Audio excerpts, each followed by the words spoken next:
Good morning, it's James. I do hope and pray this message finds you and your loved ones peaceful, thriving, and well.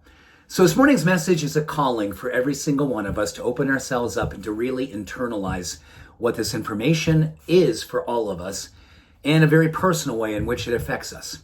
This is all about how recent science talks about how the way that our body and our mind register pain in its relationship to loneliness and physical pain happen in the very same space in the brain.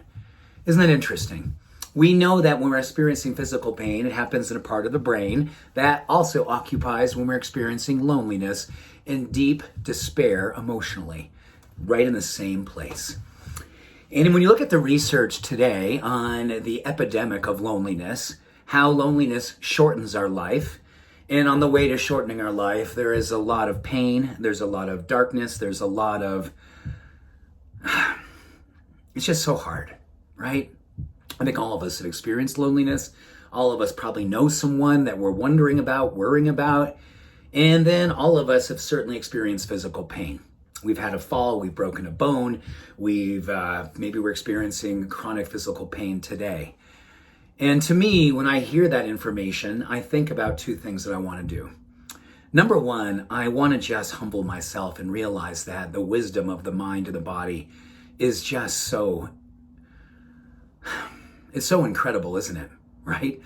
I think that's divine orchestration, that the same space is occupied in our mind for both physical pain and the pain that's caused from emotional loneliness. But I also want to take it to the step what I am going to do about this personally. You know, when I have gone through times in my life, and I got to tell you, my late teens and early 20s, I was very alone. I went through deep loneliness, dark loneliness. And I've had times in my life where, even in the last few years, when I've seen things happen in the world, relationships with people and how they see things in the world and how I see things differently, and I'm all of a sudden seeing myself as the they or the them, and how that made me feel pain and loneliness. And then I thought to myself, you know, the places that we heal, the places that we go when we're experiencing that sense of loss, when we don't see ourselves fitting in, when we're looking for a belonging, that is one of those things where empathy and compassion come in.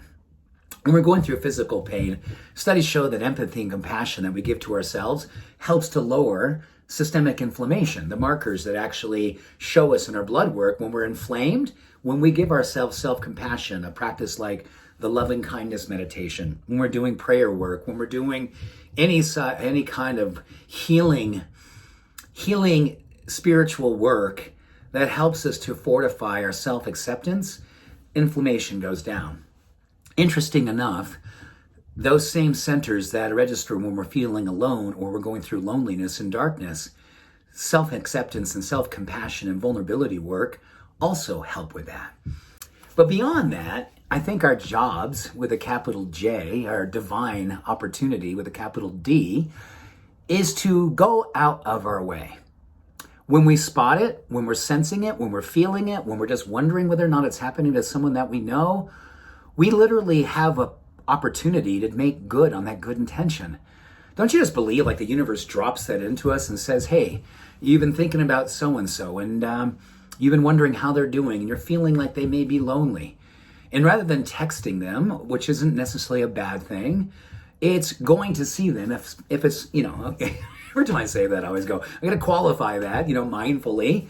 And I love FaceTimes more and more.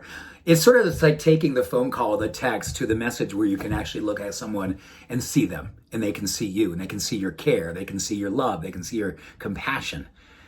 And then there's the opportunity when you see someone out in the world. And there's no question, I think that one of the beautiful things about humans, we recognize when someone is lonely, don't we? You just do. I do, you do. You sense it, you see it, you feel it. And those are the opportunities where you can kind of just make the eye contact that's appropriate and respectful and just say hello. Just say, I wish you a good day. Just say, is there anything I can do for you? I've been doing that more and more these days where I see someone and I sense that and I just say, is there anything I can do for you? And I sincerely mean it. Can I help them to carry something to their car? Can I listen to them when they have something that's heavy on their heart? Can I just let them know that I actually did care enough to stop and see them and make sure the gaze is long enough and strong enough that they actually felt seen? This is a time where community has never been more necessary, where communing has never been more important, critical.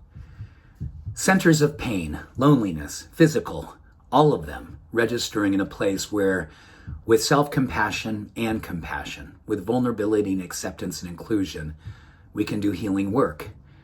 And let us understand one of the most beautiful qualities that humans have. Every single one of us has a healing energy inside of us. It happens with eye contact. It happens with a word. It happens with physical gestures of kindness and respect. It happens just by being present with another human being and giving them the common humanity that every human being deserves. See them, be present with them, love them. Love them. Thank you. I see you, and I love you, and I deeply appreciate you, and I deeply appreciate this community for how it is that we show up each and every day. Thank you. Much love. Every blessing. Take care. Bye for now.